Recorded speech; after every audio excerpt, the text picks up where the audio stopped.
Are you looking to travel but experience something a little different? Perhaps even volunteer and give back to the community you're traveling in. Corinne Taylor from Bucket List Travel Adventures is here to tell us more. Thanks very much for joining us, Corinne. Thanks for having me. First off, your business recently has been focusing on voluntourism. Explain what that is and what it involves.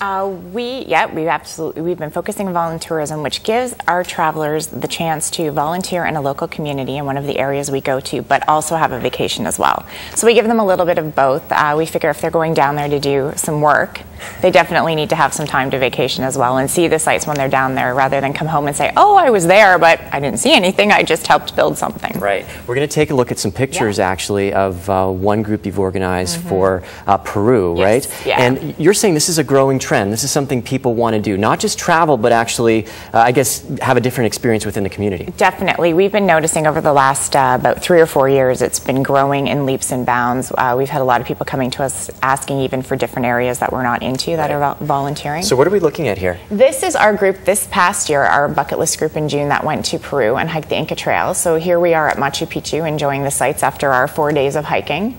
And they were just showing one of our local guides. And then last year in August, we went and did our first volunteering trip in Peru. So here we are patching the walls and fixing up the school. So we've got our before shot here that shows what the school looked like before we got there and got our paintbrushes in there, and the after shot, which after 4 days we thought we did pretty darn good. And we went back this year to check on it, and it still looks the same. So we were pretty happy that everything was still in good shape.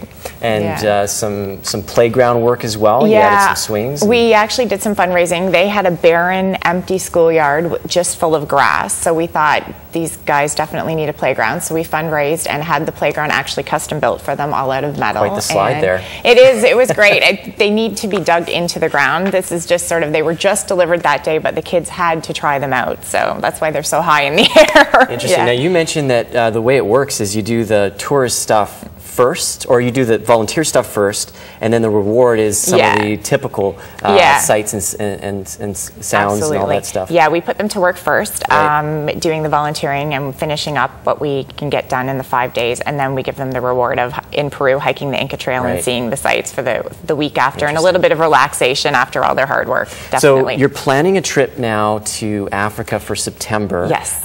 Explain what that trip's going to be about. Yeah, we are switching focus for September. We're heading to Africa to an orphanage. So we're actually visiting an orphanage in the Ngong Hills.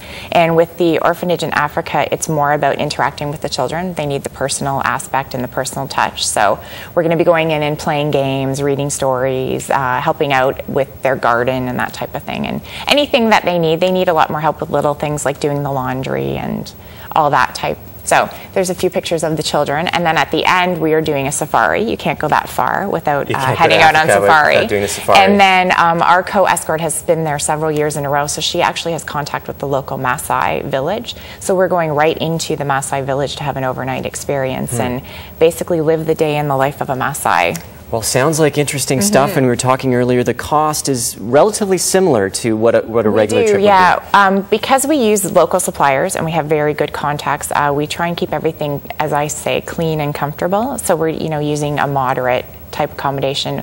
We can keep the costs around $3,800 for the Africa one, and we also include all of your airfare, all of your tips, and most of your meals. So there is a lot of value when you look at the full tour price, and that's also 16 days. So interesting stuff. Thanks very much for joining us. I appreciate it. And if you'd like more information on this ecotourism, you can find a link to Corinne's website at our website, swo.ctv.ca.